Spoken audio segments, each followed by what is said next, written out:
एक मित्र ने प्रश्न पूछा है कि मेरे चारों ओर अंधेरा है, चारों ओर अंधेरा है जिसमें मैं घुट रही हूँ क्योंकि रिस्पॉन्सिबिलिटी बहुत है।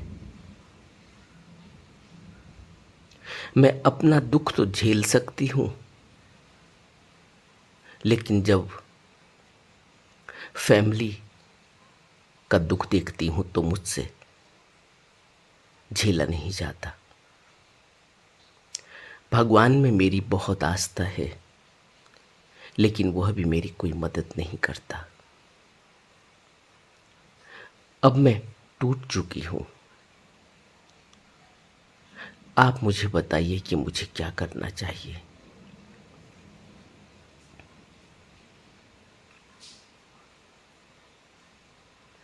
चारों ओर अंधेरा,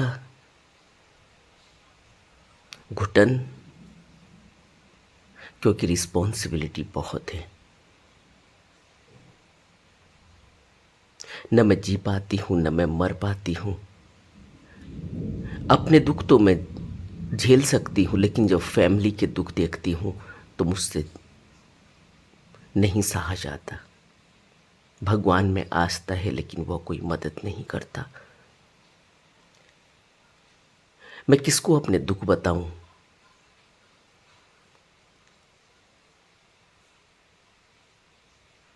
यह प्रश्न है। जीवन के उतार चढ़ाव कुछ ऐसे ही हैं,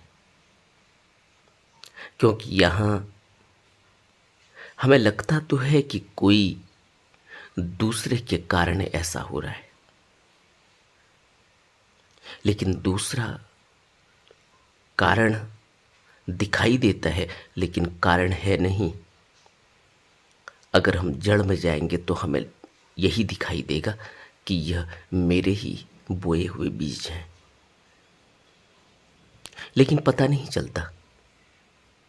क्योंकि जब मैं कृत्य करता हूं तब उन कृत्यों के अंजाम क्या होंगे, उसका फल क्या होगा, जो भी मैंने कृत्य किया है हमें नहीं पता। हम तो बहुत छोटे दायरे से देख रहे हैं। हमारा दायरा बहुत सीमित है। हम इतना ही देख रहे हैं कि वर्तमान में उसका फायदा मेरे को क्या है। यहाँ बगैर फायदे के कोई काम होता ही नहीं।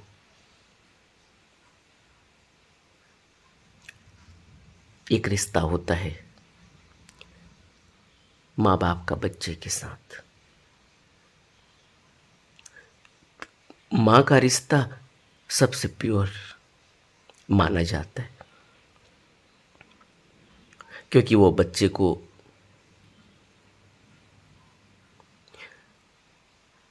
अपने कोख में पालती है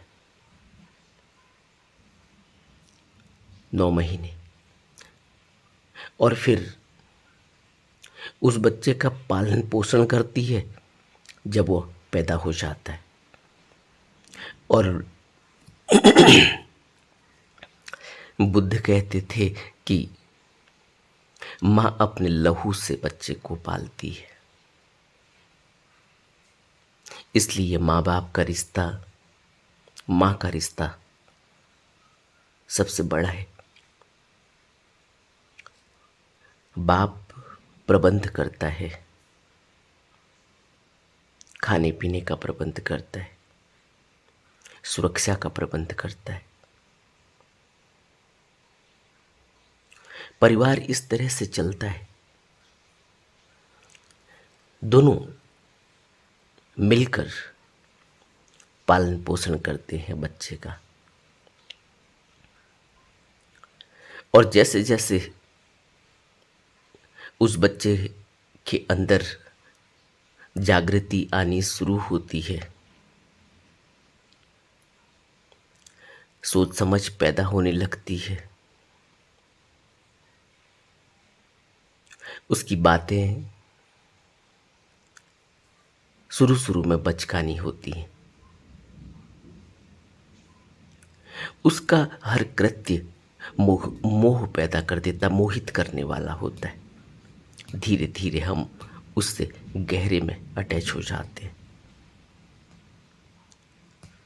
और फिर उससे हमारा संबंध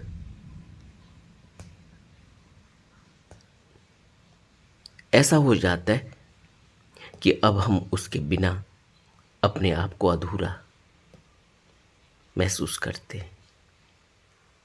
यह हर माँ बाप की कहानी है, ऐसा ही होता है। और माँ बाप का रिश्ता तो बहुत गहरा है ही, क्योंकि संतों ने कहा कि माँ के रज से बच्चे के अंदर लहू मांस और बाप के वीर्य से हड्डियां बनती हैं। पूरी प्रक्रिया है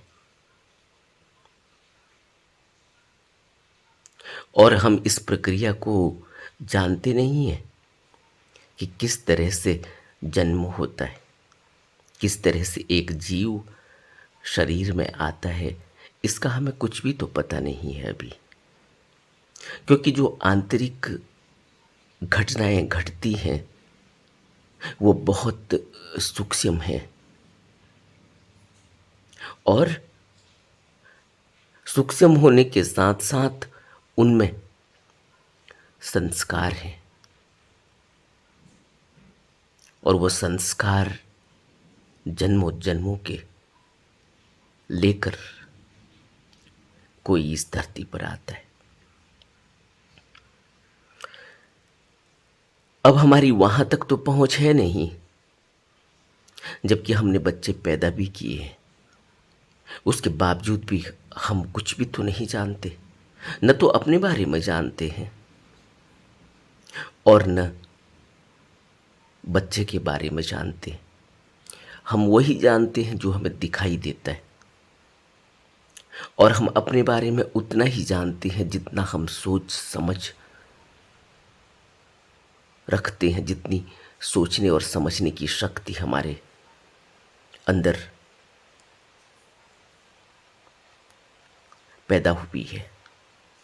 इसके अलावा हम नहीं जानते, जबकि यह तो बहुत थोड़ा है। यह जो भी सोचने समझने की शक्ति हमारे अंदर पैदा हुई है, इसमें बाहरी वातावरण, बाहरी पढ़ाई लिखाई, बाहरी सामाजिक व्यवस्थाएं, घर परिवार का माहौल और जो भी हम अपने इन अनुभवों से सीख पाए, या तो उनको अपना पाए तो सीख लिया, अगर नहीं अपना पाए तो रिजेक्ट कर दिया कि हमें यह स्वीकार नहीं। वह भी हमारी ही मन बुद्धि के कारण है।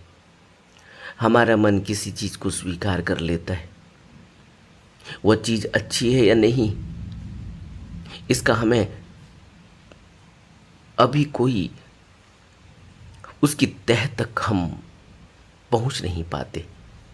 अभी हमारे अंदर उतना विवेक पैदा नहीं हुआ।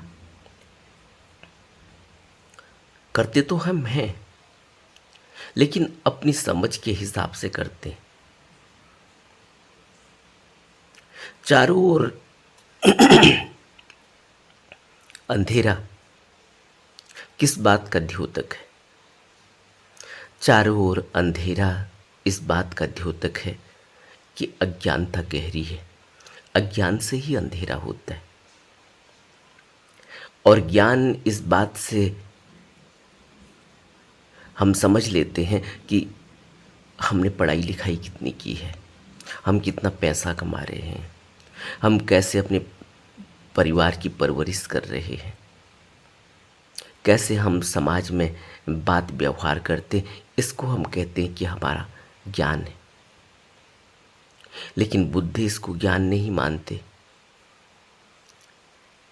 बुद्धों का ज्ञान तो वह है जो अंतर की तरफ जाकर पैदा होता है, जिसकी जिसको हम उघाड़ते हैं अंदर जाकर, हमें हर प्रश्न का हल हमारे ही अंदर से मिलता है, बाहर से नहीं मिलता। अभी तो हम किताबों में हल खोज रहे हैं, अभी तो हम दूसरे ज्ञानियों से, जो हमसे ज़्यादा हमें लगता है कि जानते हैं, उनसे हल खोजने की कोशिश कर रहे हैं। लेकिन कोई भी हल हमें बाहर से नहीं मिलेगा। बाहर से तो हमें हल वही दे सकता है जो अपने अंतरतम की यात्रा कर चुका हो, जो बुद्ध हो चुका हो। इसलिए हम सत्पुरुष को, गुरु को उत्तम कहते हैं, उसको भगवान का दर्जा देते हैं कि वो जानता है, इसलिए हमें गाइड कर सकता है, इसलिए हम गुरु की तलाश करते हैं। और सांसारिक कामकाज में भी, संसार में भी हम गुरु की तलाश में ही रहते हैं, गुरु से ही ज्ञान लेते हैं। लेकिन वह ज्ञान बाहरी दुनिया का है, किताबी है। बच्चे को स्कूल भेजते हैं, वहाँ कोई पढ़ाता है, उसका ज्ञान आंतरिक नहीं है, उसका ज्ञान बाहरी है। और उस बाहरी ज्ञान में जो भी उसकी समझ है, उस समझ को जोड़कर वह हमें शिक्षा देता है, हम उसको गुरु कहते हैं। उससे हम अपने को और ज़्यादा बेहतर बनाते हैं। हम अपनी सोच समझ से उस ज्ञान को और रिफाइंड करते हैं और फिर उसको आगे उसी ज्ञान के सहारे अपने जीवन को चलाते हैं। हम यही तो करते हैं। लेकिन हमें जो ज्ञान मिला, बाहरी ज्ञान मिला, किताबों से मिला, बाहरी शिक्षकों से मिला, उसमें कितनी प्रज्ञा और कितना विवेक उन शिक्षकों का खुला है, और कितना वो हमको समझा पाए और कितना हम समझ पाए, हमारी कैपेसिटी कितनी है उसको लेने की। हमारा भी विवेक जगा हुआ होना चाहिए। अगर हमारा विवेक भी अभी जगा नहीं तो हम भी उतना ही ले पाएंगे जितनी हमारी सोचने समझने की क्षमता है। लेकिन कुल मिलाकर कहने का अर्थ यह है कि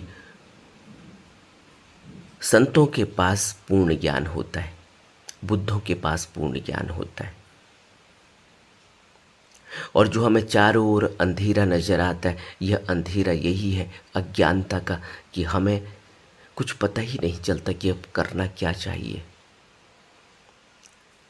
अब हमें कुछ भी सूझता नहीं, हम ट्रैप हो जाते हैं। हम ट्रैप क्यों हो जाते हैं? हम ट्रैप हो जाते हैं क्योंकि हम अज्ञानी थे। हमने जो भी कदम उठाए हैं, वह कदम, जो भी हमारी सोचने समझने की क्षमता थी, जो भी हमें अच्छा लगा, जो हमारी क्रेविंग थी,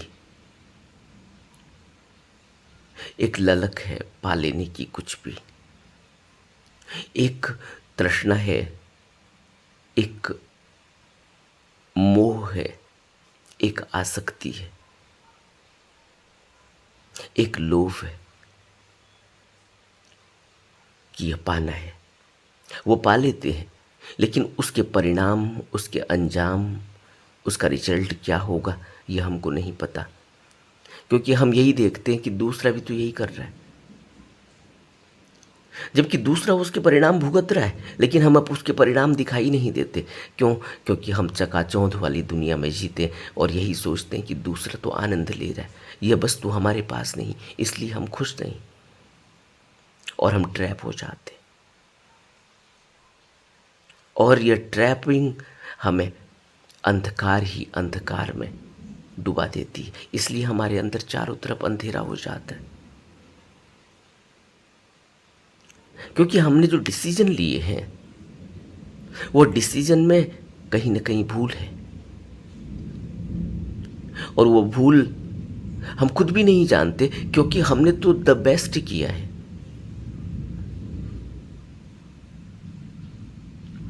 इसीलिए हमें गुरु की तलाश होती है, पूरे गुरु की तलाश। इसीलिए हमें बुद्ध की शरण चाहिए। सांसारिक कामकाज में भी हम निपुण हों, इसके लिए हमें बुद्ध की शरण चाहिए, क्योंकि बुद्धों के उपदेश में संसार में किस तरह से जीना है यह भी सिखाया जाता है। बुद्ध के शुरुआती उपदेशों में नियम संयम इसी बात के लिए बनाए गए हैं कि हमें किस तरह से उन नियमों का, उन अनुशासनों का पालन करना है। अगर हम पालन नहीं करेंगे तो उनके परिणाम क्या होंगे? उनके परिणाम यही होंगे जो चारों तरफ अंधकार हमारे छा जाता है, क्योंकि वह इतने अट्रैक्टिव हैं। वह भोग विलास, वह वासनाएं, वह तृष्णाएं इतनी लुभावनी हैं और इतनी मदमस्त कर देने वाली है। देखो एक व्यक्ति को जब वो शराब पीता है, शराब पीने से पहले वो देखो कितना सुन सुन चुप चुप रहता है, और शराब पीने के बाद फिर देखो वह कितना जॉली हो जाता है। फिर देखो वह कितना उत्साह से भर जाता है। फिर उसका दिल देखो, फिर उसका कलेजा देखो, फिर वो जिसको जो मर्जी बक देता है। लेकिन परिणाम क्या होते हैं? अंत क्या होता है? इसी तरह से और वासनाएं हैं, कितनी लुभाती हैं। जब किसी स्त्री का हाथ पकड़ते हैं, जब किसी पुरुष से गले लगते, रोम रोम पुलकित हो उठता है। लेकिन बुद्ध कहते थे कि वासनाएं दुष्पूर हैं, कभी नहीं भरती, उनके रूप बदल जाते हैं। और जब वासनाएं हमको घेर लेती हैं, जब हम वासनाओं में ट्रैप हो जाते हैं, फिर क्या होता है? फिर रिस्पॉन्सिबिलिटी आती है। रिस्पॉन्सिबल तो हम हैं ही, वैसे भी हम रिस्पॉन्सिबल हैं। अगर हम समाज का हिस्सा हैं तो हम रिस्पॉन्सिबल तो हैं ही। क्या हम रिस्पॉन्सिबल नहीं है रास्ते में चलते हुए? रास्ते में कैसे चलना चाहिए, कैसे व्यवहार करना चाहिए, इधर उधर कूड़ा नहीं फेंकना चाहिए, गंदगी नहीं फैलानी चाहिए, तमीज और तहजीब, नियम संयम अनुशासन रखना चाहिए। यह भी तो हमारी रिस्पॉन्सिबिलिटी है। समाज से भी हम रिस्पॉन्सिबल हैं, अपने घर परिवार से भी हम रिस्पॉन्सिबल हैं। किस तरह से बच्चों से व्यवहार करना है, किस तरह से अपने बड़ों से आदर सत्कार उनका करना है, उनसे व्यवहार करना है, उनकी सेवा करनी है, और पूरे परिवार के लिए हम क्या कर सकते हैं, क्योंकि हम उस परिवार का हिस्सा हैं। अगर हम न कर सकते तो फिर तो कोई बात नहीं, अगर हम कर सकते हैं तो हमें ज़रूर करनी चाहिए। और अपने घर परिवार के बाद भी हम अगर कुछ कर सकते हैं तब भी ज़रूर करना चाहिए। हर जगह पैसों की ज़रूरत नहीं होती, लेकिन हम इतनी बुरी तरह से ट्रैप हो जाते हैं अपनी उलझनों में, हम इतने स्वार्थी हो जाते हैं कि हमें क्या लेना दूसरे से। हम अपने पड़ोसी से बात तक नहीं करते, उसको कभी विश तक नहीं करते। कभी हाथ जोड़ना हमें ऐसा लगता है कि हमारी इमेज कम हो रही है। हम कम हैं क्या? हमारा अहंकार इतना होता है, मैं प्रोफेसर और यह एक साधारण सा आदमी मेरे पड़ोस में रहता है, इसको मेरे हाथ जोड़ने चाहिए, चाहे वो बुजुर्ग ही हो, और जोड़ता भी होगा। लेकिन फिर भी हम यह नहीं सोचते कि यह बुजुर्ग आदमी हमारा सम्मान कर रहा है तो हमें भी तो सम्मान करना चाहिए। हम सोचते हैं यह हमारा हक है क्योंकि हम प्रोफेसर हो गए, यह हमारा हक है क्योंकि हम सरकारी नौकरी वाले हैं, ये तो प्राइवेट नौकरी करता है। यह हमारा हक है क्योंकि हम तो मकान मालिक हैं, यह तो किराए में रहते हैं। मैं काफ़ी लंबे समय तक दिल्ली में रहा, मैंने अपनी प्रोफेशनल पढ़ाई वहाँ से करी। तो हम फ्लैट में रहते थे, लेकिन दूसरे फ्लैट वाले जिनका अपना फ्लैट था वो कहते थे कि सामने किराएदार रह रहे, किराएदार हैं। और अगर हम किसी और के फ्लैट में किराएदार रह रहे हैं तो मकान मालिक कहता था वो ऊपर है कि हमारा किराएदार रह रहा है। यानी किराएदार को इतनी ही इन दृष्टि से देखा जा रहा है कि जैसे उसका कोई वजूद है ही नहीं। इस तरह से एक सामाजिक परंपरा बन जाती है, हम उसका हिस्सा बन जाते हैं और फिर हम उस ट्रैप में फंस जाते हैं जब हम कहते हैं कि नहीं नहीं, अब हमें किराएदार नहीं बनना, अब तो हम मकान मालिक बन के रहेंगे। फिर हम भी मकान मालिक बनते हैं, फिर हम किराएदार के साथ वैसा ही व्यवहार करते हैं। किराएदार है वो, चाहे उस वो कितना ही अच्छा आदमी हो, लेकिन वो किराएदार है। इसी तरह से पहले की व्यवस्थाएं, अब तो व्यवस्थाएं बहुत बदल रही है। इसी तरह से पहले हुआ करता था जो आज हम किताबों में पढ़ते हैं, जिसकी वजह से लोगों के अंदर संस्कार इतने गहरे में बैठ गए कि वो अब चाहते भी हैं, ध्यान भी करते हैं, लेकिन वो संस्कार उनके हटते नहीं। कोई नीची जाति का है, वो ऊंची जाति वाले को इतनी नफरत की दृष्टि से देखता है क्योंकि उसने किताबों में पढ़ा है कि ऊंची जाति वालों ने तो ऐसा किया था। अब उसके अंदर एक संस्कार पैदा हो रहा है ऊंची जाति के प्रति, वो बड़ी दुर्भावना से भर चुका है। इसी तरह से ऊंची जाति वाला जो है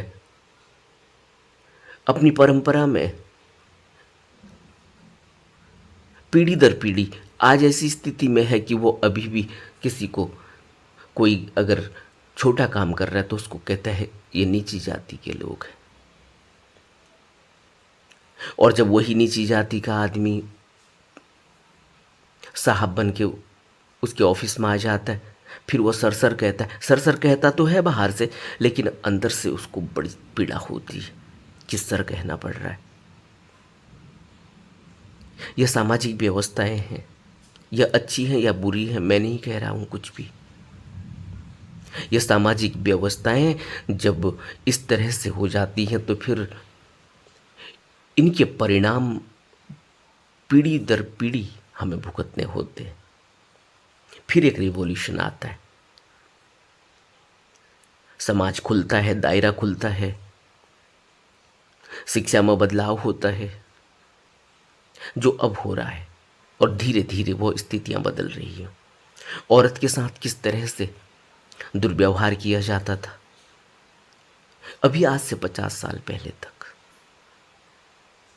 लेकिन आज उनका सम्मान बढ़ा है। उसके लिए सामाजिक व्यवस्था बदलनी होती है, उसके लिए नियम बदलने होते हैं, उसके लिए कानून बदलने होते हैं, और सरकारें और संगठन और बुद्धिजीवी लोग, शिक्षाविद इस पर काम करते हैं कि समाज को स्वतंत्र बनाया जाना चाहिए। उसके बावजूद भी स्त्रियों पर प्रताड़ना तो चलती ही है, क्योंकि वो आदमी के मुकाबले में कमज़ोर है। लेकिन जब नियम कानून सख्त हो जाते हैं, जब उनको समाज में जिम्मेदारी दी जाती है, वो समाज का हिस्सा बनती है, तो फिर समाज बदलता है। इसी तरह से अब समाज बदल रहा है। तो अपने को कमज़ोर नहीं समझना चाहिए, क्योंकि जो मित्र ने प्रश्न पूछा है वो स्त्री है, और कमज़ोर बिल्कुल नहीं होंगी ऐसा मैं मानता हूँ, क्योंकि जैसा उन्होंने लिखा है कि वो अपनी रिस्पॉन्सिबिलिटी इसको निभा रही है, स्ट्रगल कर रही है। स्ट्रगल तो करना ही होता है, यह रिस्पॉन्सिबिलिटीज कहीं से थोपी नहीं गई है, यह हमें नहीं पता, जाने अनजाने में हमने ही कबूल की है, यह हमने स्वेच्छा से चुनी है। लेकिन यह स्वेच्छा से चुनी हुई हमें नज़र नहीं आती। हम कहेंगे कि माँ बाप ने हमारी शादी कर दी, हम तो नहीं करना चाहते थे, अब हमारे ऊपर जिम्मेवारी आ गई है, दायित्व आ गया है, हम किसी और से करना चाहते थे। हम यह सोच रहे हैं कि बात इतनी सी है। बात इतनी सी नहीं है। बुद्ध हमारा वो पास्ट देख लेते हैं, बुद्ध हमारे वो संस्कार देख लेते हैं, बुद्ध हमारे वो कर्म देख लेते हैं। और कर्म और फल का नियम तो अटल है। जब भी कोई क्रिया हो जाएगी तब प्रतिक्रिया होगी और परिणाम आएंगे। बात इतनी सी नहीं है कि तुमने किसी को गाली दे दी और उसने कुछ भी नहीं कहा। कुछ भी नहीं कहा तो इसका अर्थ यह नहीं है कि क्रिया हुई थी, प्रतिक्रिया नहीं हुई। प्रतिक्रिया तो अंदर हृदय में हुई थी। वह कमजोर था, तुम्हें जवाब नहीं दे पाया। और जब तक भी तुम्हारी शक्ल, तुम्हारा चेहरा उसको दिखता रहेगा, तब तक उसके अंदर की वो भावना हरी होती रहेगी। और एक तरफ से वो तुम्हारा सम्मान करेगा क्योंकि कमजोर है। तुम्हारे घर का सदस्य हो सकता है, तुम्हारा मित्र भी हो सकता है, तुम्हारा पड़ोसी भी हो सकता है, लेकिन तुम्हारे द्वारा दी गई गाली, तुम्हारे द्वारा लगाई गई डांट फटकार उसके हृदय में गहरे में बैठ चुकी, एक संस्कार बन गया है। और यह संस्कार जन्मों जन्मों तक चलता है। तब तक चलता है जब तक उसका हिसाब न दे दिया जाए। लेकिन यह बात बुद्ध जानते हैं, यह बात हम नहीं जानते। हमारे लिए बहुत आसान है यह कहना करना। हम किसी को भी कुछ भी कर देते हैं। और बुद्ध क्या कहते हैं? बुद्ध क्या कहते हैं? बुद्ध कहते हैं कि जो भिक्षु है जब कदम भी उठाता है तो बहुत सोच समझ कर उठाता है कि इस कदम को उठाने के परिणाम क्या होंगे, कि मैं कुशल कर्म कर रहा हूं या अकुशल कर्म कर रहा हूं। इसलिए बुद्ध कहते थे कि भिक्षु फूंक फूंक कर चलता है। सिर्फ चलने की बात नहीं है यहां पर, यह इतना लिटरली मत ले लेना इसको। एक एक विचार को देखता है भिक्षु। कौन सा विचार उसके अंदर उठ रहा है, वो कृत्य बनेगा, उसके परिणाम क्या होंगे, और जो विचार उठा वो क्यों उठा, उसको कैसे नलीफाई किया जाए। इसलिए बुद्ध कहते थे कि भिक्षु 24 घंटे अपने मन की निगरानी करता है। अगर हम अपने जीवन को इतने वेग में जिएंगे, इतनी तेजी में जिएंगे और यह कोशिश करेंगे कि समाज में जिस तरह से लोग जी रहे हैं, सब कुछ कर रहे हैं, उसी तरह से हम भी समाज का हिस्सा हैं तो सब कुछ करें, तो लोगों को तो परिणाम भुगतने हैं। लेकिन लोग जैसे कुछ होते नहीं, हमें लोग दिखाई देते। हम कहते हैं लोग भी तो यही कर रहे हैं। लोग उस कर्म का फल भुगतेंगे, क्योंकि जब कर्म का फल भुगतना होगा तो लोग भुगतेंगे, और जब हम वह कृत्य करेंगे तो फिर फल हमें भुगतने होंगे, फिर लोगों को नहीं भुगतने। हमारे कर्म का फल लोग नहीं भुगतेंगे, जो हम बड़ी आसानी से कह देते हैं कि लोग भी तो यही कर रहे हैं, तो लोग कर्म का फल भुगतेंगे ना। और अगर हम यह कहें कि हमने ही थोड़ी किया, सब यही कर रहे हैं, तो सब उन कर्मों का फल भुगतेंगे। और अगर तुमने कर लिया है तो तुम भी उस कर्म का फल भुगतोगे। लेकिन हम लोगों के चंगुल में फंस जाते हैं, हम इस समाज की ग्लिटरिंग में फंस जाते हैं, इसकी चकाचौंध में फंस जाते हैं, इस रैट रेस में फंस जाते हैं। रैट रेस का अर्थ होता है चूहों की दौड़। और चूहों की दौड़ कितनी लंबी हो सकती है? एक दिन उस चूहे ने गिर ही जाना है, थक ही जाना है। और चूहा कितनी समझ रखता है? आदमी तो दिखाई दे रहा है ना कि आदमी दौड़ रहा है, हवाई जहाज़ में उड़ रहा है, उसने हवाई जहाज़ बना लिए, उसने हवाई जहाज़ की कंपनियां बना ली। अब वो लोगों को भी हवाई जहाज़ में उड़ाता है। अब वो ग्लिटरिंग लाइफ जी रहा है। आनंद देखो उसका, उसकी स्टाइल देखो। हम कहते हैं आदमी दिखाई दे रहा है, लेकिन है चूहा। क्यों चूहा है? क्योंकि रैट रेस में है। और हमें परिणाम कब दिखाई देते हैं? जब वो धड़ाम से नीचे गिरता है। अगर न गिरे नीचे तो तब तो हमें दिखाई ही नहीं देता, क्योंकि उसकी आंतरिक खबरें तो आती नहीं कि वो किस तरह से मानसिक रूप से पीड़ा झेल रहा है, शारीरिक रूप से पीड़ा झेल रहा है। लेकिन जब वो आर्थिक रूप से गिरता है जमीन पर, तब खबरें आती हैं, समाचार पत्रों में आती हैं, इधर से उधर से आती हैं। लेकिन तब भी हम जागते नहीं, फिर भी हम रैट रेस में, फिर भी हम कहते हैं कि वह चूहा तो बेवकूफ था। हम चूहे तो समझदार हैं। हम चूहे थोड़ी हैं, हम तो मनुष्य हैं। लेकिन बुद्ध एक एक विचार को हमारे जानते हैं कि यह विचार कहाँ से उठा है, यह विचार कौन से संस्कार का परिणाम है, और कितनी मार इसकी है, इस विचार की। यह किस तरह से कृत्य को अंजाम देगा और किस तरह से फिर यह उस ट्रैप में फंसेगा।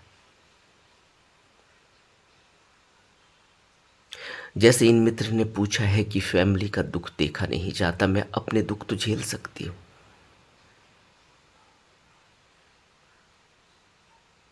यही तो आसक्ति है, और यही अज्ञानता भी है। अज्ञानता इसलिए क्योंकि अभी हम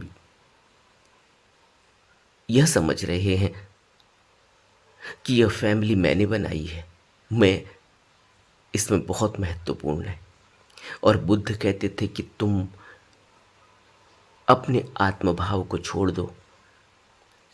जब तुम अपने आत्मभाव को छोड़ोगे तभी तुम्हें सत्य प्रदर्शित होगा, तभी तुम सत्य को महसूस कर पाओगे। क्योंकि शाश्वत सत्य तो नहीं बदलता, और आत्मभाव, मैं भाव, यह आइडेंटिटी कि मैं और मेरा, यह बदलता रहता है और यह दुख देता रहता है। क्यों? क्योंकि इसमें हमने अपने को जोड़ लिया है, और अपने जैसा यहाँ कुछ है नहीं, मैं जैसा यहाँ कुछ भी नहीं। तो यह जो हमने आइडेंटिटी बनाई है अपनी कि मैं, मेरी फैमिली है, मैंने बनाई है, हमें यह रिस्पॉन्सिबिलिटी दी है क्योंकि हमने यह रिस्पॉन्सिबिलिटी के लिए बीज पैदा किए हैं। वो बीज है हमारे संस्कार, जो जन्मों जन्मों से हमने पैदा किए। आज जिसका भी हम हिस्सा हैं, आज जो भी हमारे हिस्सा हैं, आज जो भी हमारे फैमिली के सदस्य हैं, हमारे मित्र हैं, हमारे सहपाठी हैं, हमारे सहगण हैं, हमारे समाज में जहाँ जहाँ भी हम जिन जिन से भी जुड़े हैं, यह सभी लोग कहीं न कहीं हमारे संस्कार का हिस्सा हैं। वर्तमान में चाहे भूत में,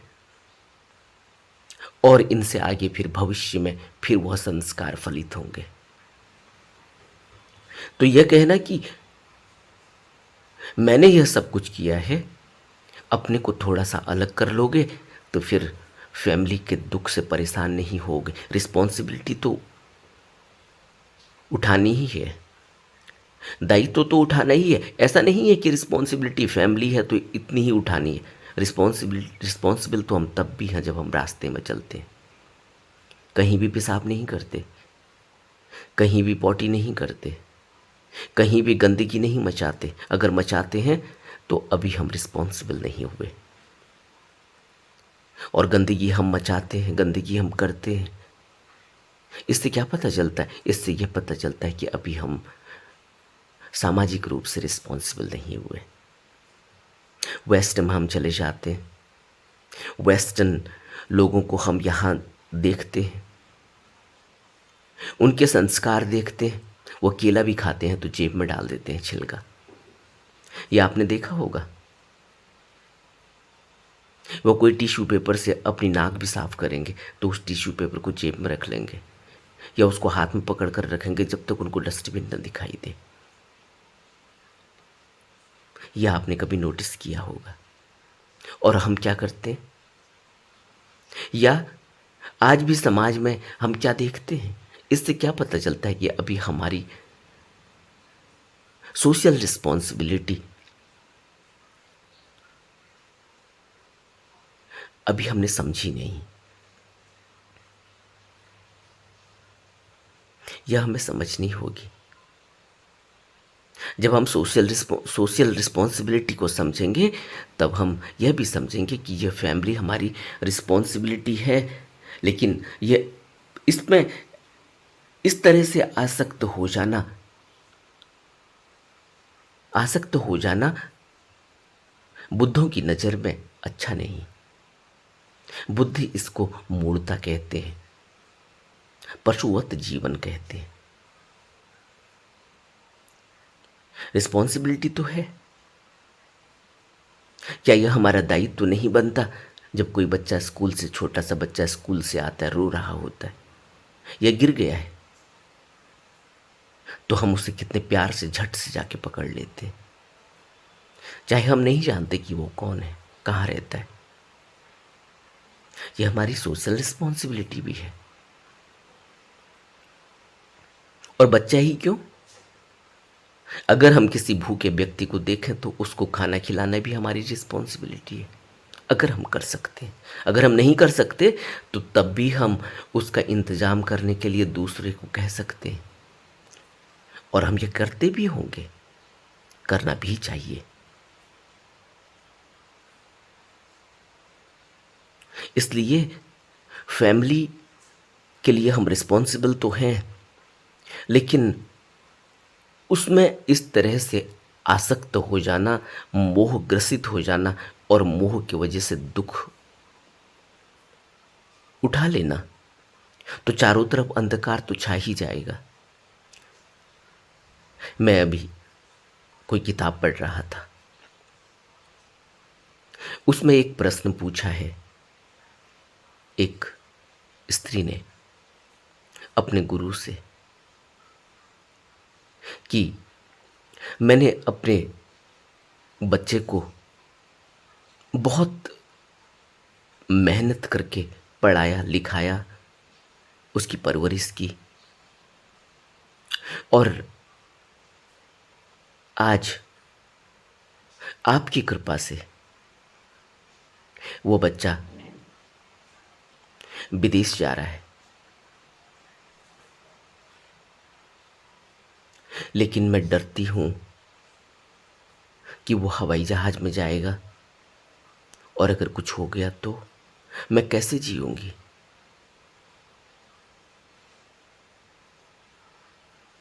अब इस दुख को कौन दूर करेगा, जरा बताओ। इस दुख को कौन दूर करेगा? ऐसा नहीं है कि हवाई जहाज एक्सीडेंट नहीं होते, घटनाएं घटती हैं, लेकिन उन घटनाओं को अपने अंदर बैठा लेना और एक हाइपोथेटिकल सिचुएशन बना लेना कि ऐसा हो जाएगा। और जब पड़ोसी का बच्चा विदेश पढ़ने गया था तब इनको कोई चिंता नहीं हुई थी। यह ऐसा भी कहती है कि मेरे पड़ोस में ही बच्चा विदेश गया तो मैं देख रही हूं, तब मुझे इतनी चिंता नहीं हुई क्योंकि वो पड़ोसी का बच्चा था। अब यह अपना बच्चा है। अब आप फर्क समझ रहे हैं? बुद्ध प्रज्ञा पर इतना जोर क्यों देते हैं? आप फर्क समझ रहे हैं? जब तक प्रज्ञा विकसित नहीं होती, प्रज्ञा की वह चमक, वह चकाचौंध वो गोंद हमारे अंदर प्रकट नहीं होती, तब तक हम इसी तरह से पशुवत जीवन जीते हैं। आप जानते हैं, नहीं जानते हैं तो आपने सुना होगा, बंदरिया अपने बच्चे को अपने छाती पर लगाकर चलती है और बच्चा मर जाता है किसी कारणवश, तब भी वो उसको छाती पर लगाकर ही चलती है।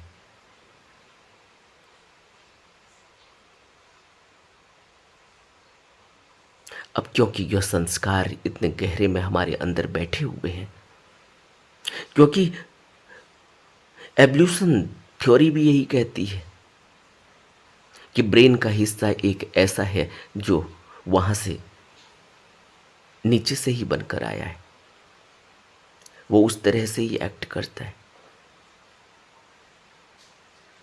लेकिन ब्रेन का एक ऐसा हिस्सा भी डेवलप हो जाता है जो उस हिस्से को नलीफाई कर देता है, जो उस से ऊपर उठ जाता है, जो उन संस्कारों को मिटा देता है। लेकिन ब्रेन का वह हिस्सा कैसे डेवलप होगा, इसके लिए हमें ज्ञान चाहिए, इसके लिए हमें उपदेश चाहिए, इसलिए सत्संगत चाहिए, इसलिए सत्संग चाहिए। इसलिए रामचरितमानस में तुलसी ने कहीं लिखा है, बिन सत्संग विवेक न होई।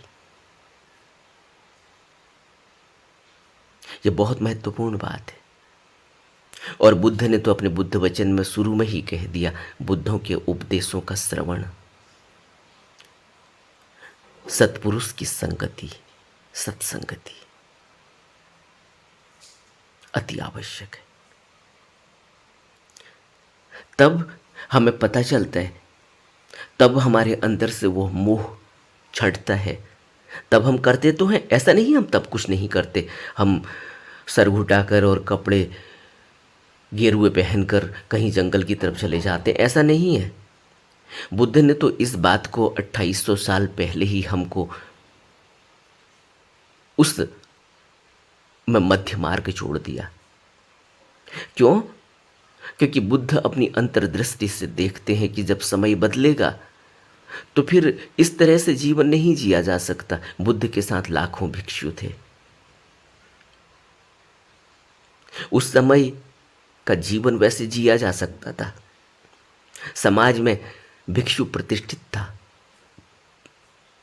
उसका गुजारा हो सकता था, वह अहंकार विहीन हो सकता था, वैसे ही वह शून्य की अवस्था में वैसे ही पहुंच सकता था,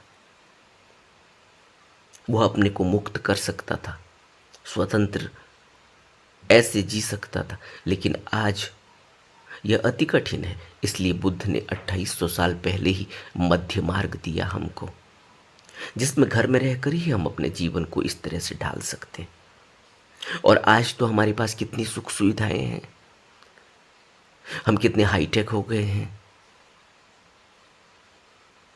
जरा सोचो।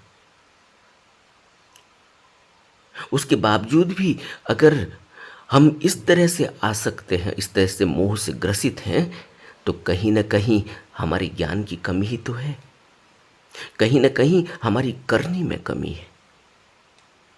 हम अपने बारे में, अपने को हम तराश नहीं पाए। अपने को अगर हम तराशने में लगे होते, अपनी तरफ भी अगर हमने ध्यान दिया होता, तो जरूर आज हम यह नहीं कह सकते थे कि चारों तरफ अंधेरा ही अंधेरा है। और फिर इन्होंने आगे लिखा है कि मैं भगवान में बहुत आस्था रखती हूं, लेकिन वह मेरी मदद नहीं कर सकता, करता। हम भगवान कहाँ समझ रहे हैं? हम सोच रहे हैं कि भगवान कहीं आकाश में बैठा है और वो हमको इतना दुखी देखकर, चारों तरफ हमारे अंधेरा देखकर खुश हो रहा है। जिसको हम भगवान कहते हैं वो तो महाकरुणावान है, महादयावान है। तुम मां होकर भी तुम्हारी आंखों में अपने बच्चे के प्रति शायद आंसू बाद में निकले, उससे पहले भगवान की आंखों में आंसू आ जाते हैं। बुद्ध की जीवनी आपने पढ़ी, या संतों के जीवन? भारत में तो बहुत संत हुए हैं। भारत की धरती अद्भुत है। उन संतों के जीवन को अगर हम गहराई में उस पर विचार करें, मनन करें, चिंतन करें, अध्ययन करें, तब उनकी करुणा हमें दिखाई देगी, महाकरुणा दिखाई देगी कि उन्होंने हमें इस भवबंधन से, इस दुख से मुक्त करने के लिए क्या क्या नहीं कष्ट सहे।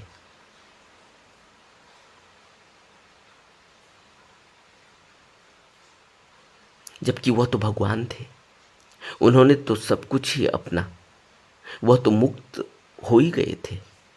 उसके बावजूद भी इस भव में कमलवत जीवन जीते और हमको मुक्त करने के लिए अथक प्रयास करते। बुद्ध का जीवन देखें और बाकी संतों का जीवन देखें, उन्होंने कितनी यात्राएं की हैं, उन्होंने कहाँ कहाँ जाकर संदेश दिए और कितने लोगों को उन संदेशों से मुक्त किया, उनको दीक्षा दी, उनको अपनी राह पर चलाया। और आज भी वो संदेश, वह उपदेश हमारा मार्गदर्शन करते हैं। जरा सोचो,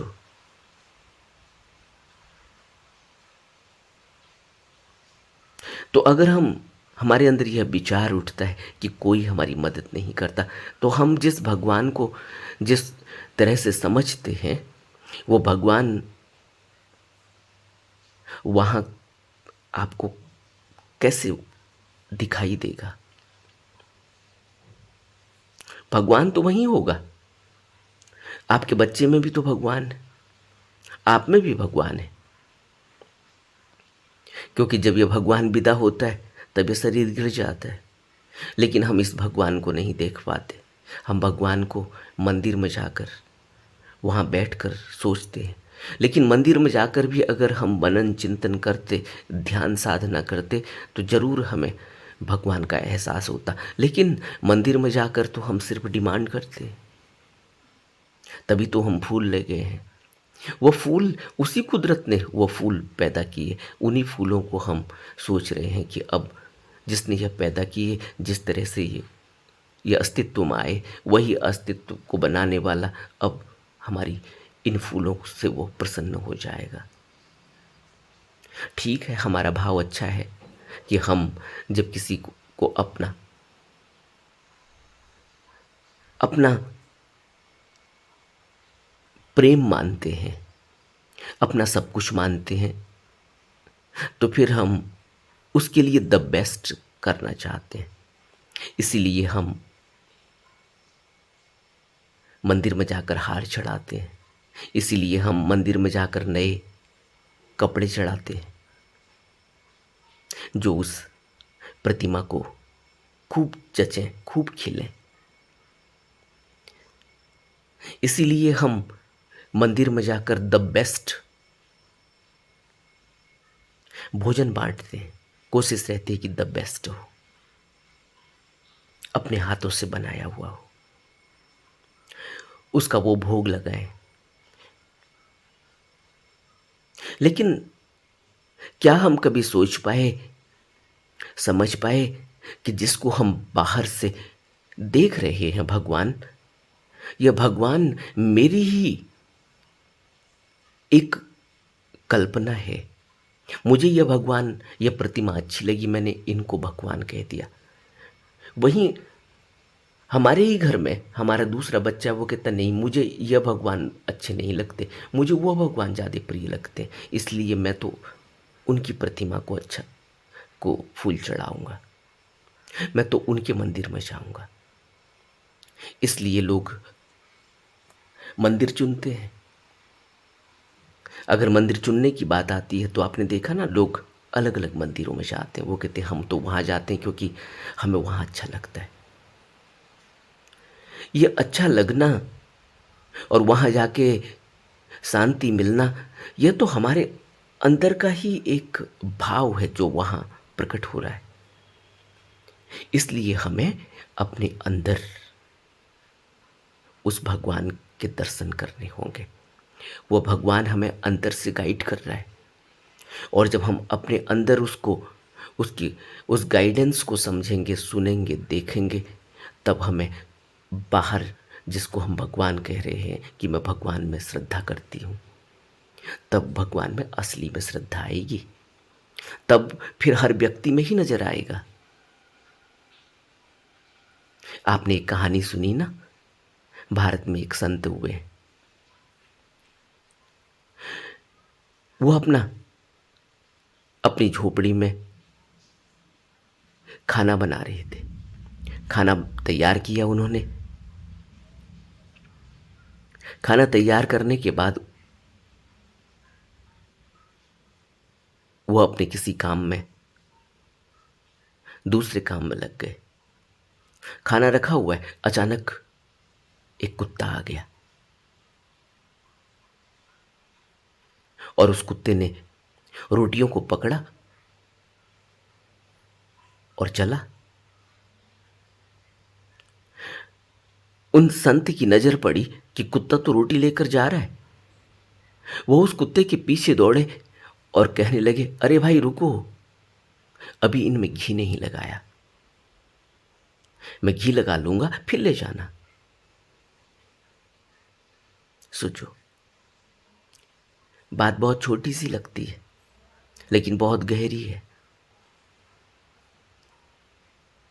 उस प्राणी में भी उनको वही नजर आ रहा है, और वह यह कह रहे हैं कि अभी घी नहीं लगाया, यानी मैं तो घी लगा कर खाता हूं, तो तुम्हें भी घी लगा कर मिलनी चाहिए। और वह यह कह रहे हैं कि धन्य तुम आए, कोई तो आया, किसी ने तो यह कृपा करी, नहीं तुम अकेले खाता। और मैं धन्य हुआ कि किसी ने स्वीकार तो किया। कई अर्थ हो सकते हैं। इसलिए भावनाएं अपने अंदर से ही भगवान को पैदा करती हैं, भगवान बना देती हैं। भावनाएं शुद्ध रखना,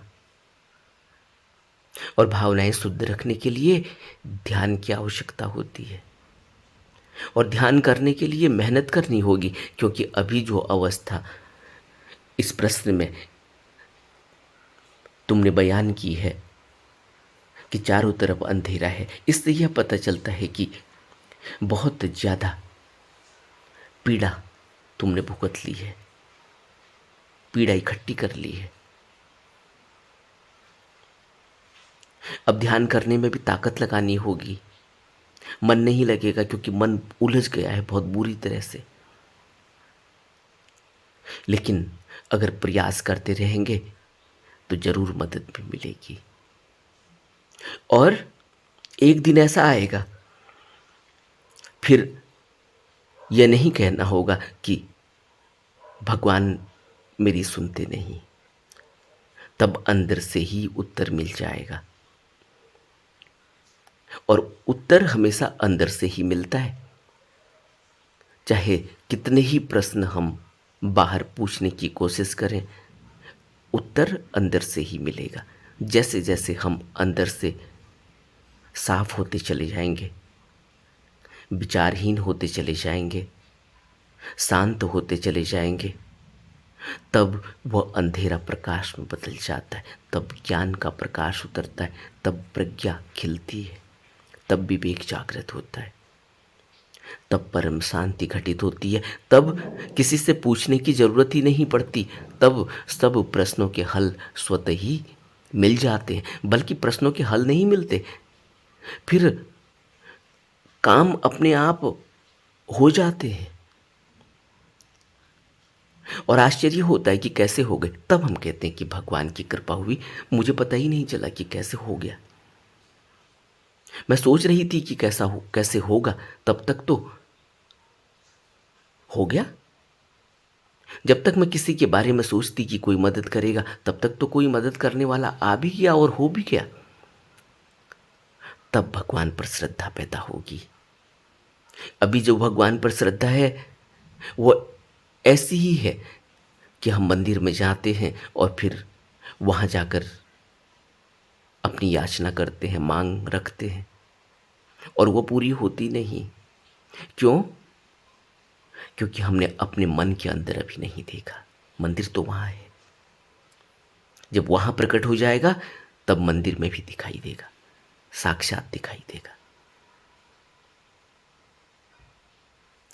प्रयास करना चाहिए ध्यान का, प्रयास करना चाहिए संतों के वचनों को सुनने का, समझने का।